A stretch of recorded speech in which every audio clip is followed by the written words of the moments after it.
Congressman Michael Waltz of Florida, the House Foreign Affairs Committee, House Armed Services Committee, Intelligence, former Green Beret. This guy's the real deal. So it's very good to have you back with us, Congressman. Thanks, Neil. There was pressure, Peter Doocy reporting from the White House, more or less telling Israel not to go slow, but be careful. In other words, if a pause were to stop, don't go nuts. That was my interpretation, Congressman. Peter Doocy himself might correct me, but what do you think of that?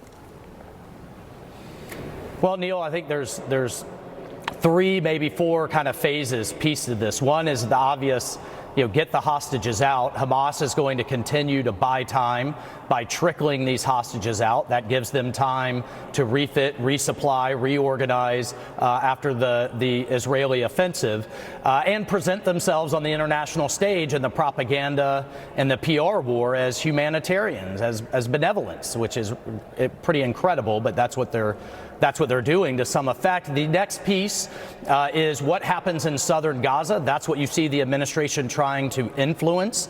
My advice is stay out of the Israelis' way. We have an interest in terms of the American hostages. I want to hear more about what's happening to the U.S. citizens still under Hamas's thumb.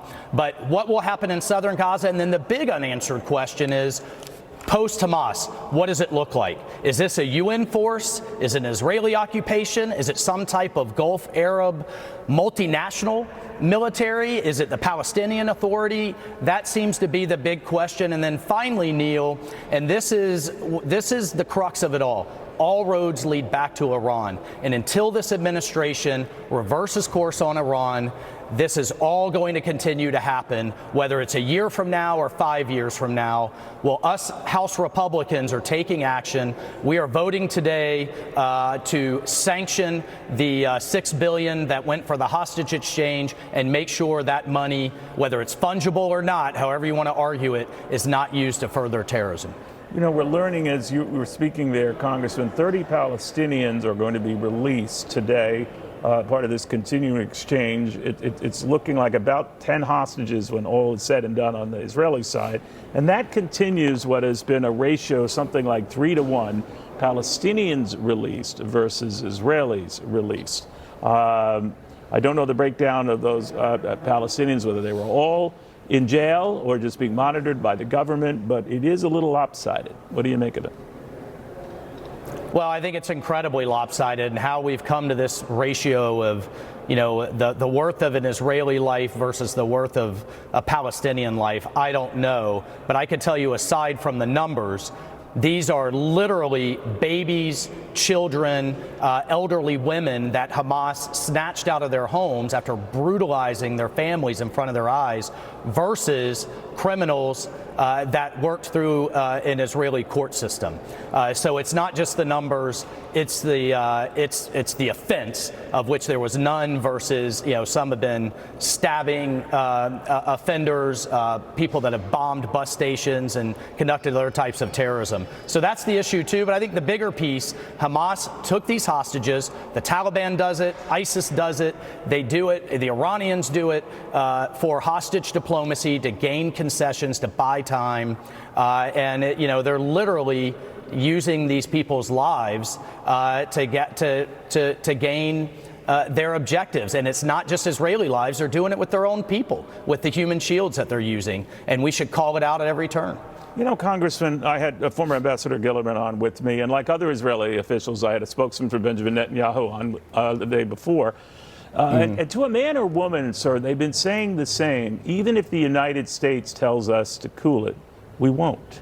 Even if the United States says to pause hostilities, indefinitely to secure ongoing hostage releases, we won't do that. Now that risks a great deal of wrath between the White House and Israel, because we give them a lot of money and support. And some in Israel could interpret that as being on tenterhooks if they go ahead and ignore us. But again, every Israeli official with whom I've been speaking has said that if it comes down to that, with all respect to the United States, with all respect even to this president, we won't do that. We cannot do that. What do you think? Yeah, Neil, put yourself in their shoes. Let's go back to September 12th, 2001. It was take the gloves off. And put bombs on these terrorist foreheads.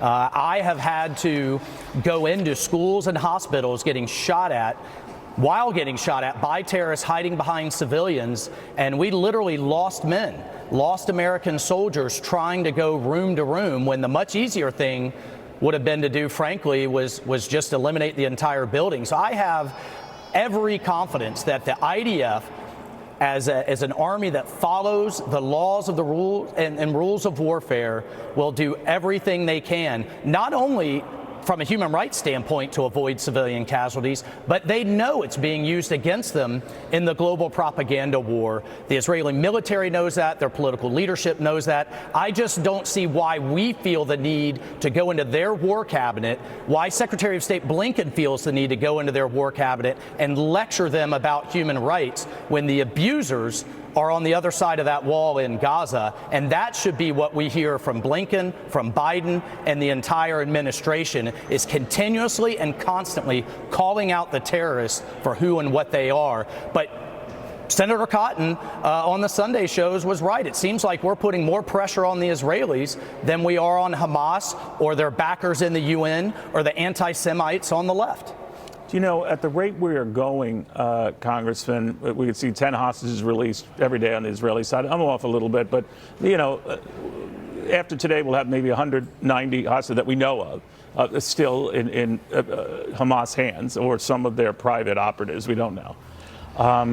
That would take a lot of days of pauses to get them all out. And the flip side is the fear that if the war resumes full throttle, those hostages are in peril. How do you balance that? Well, it's frankly, Neil, I mean, it's almost impossible to balance. My understanding is there's about a dozen women and children left. So one would think that at least we would pause long enough to get them out. But then, you know, God help those men and those soldiers that were taken, because at some point you're going to have to make that tough decision. Bibi is going to have to make that tough decision, because every day that goes by, Hamas will regenerate, regain strength, and you have to weigh what those hostages, the price they're going to pay, versus those soldiers that you're going to have to send in. And then on the international stage, I believe it is going to get exponentially harder every day that goes by for the Israelis diplomatically and from a PR standpoint to restart. You know, that is a brutally tough decision that only the elected leadership, the political leadership of Israel can make.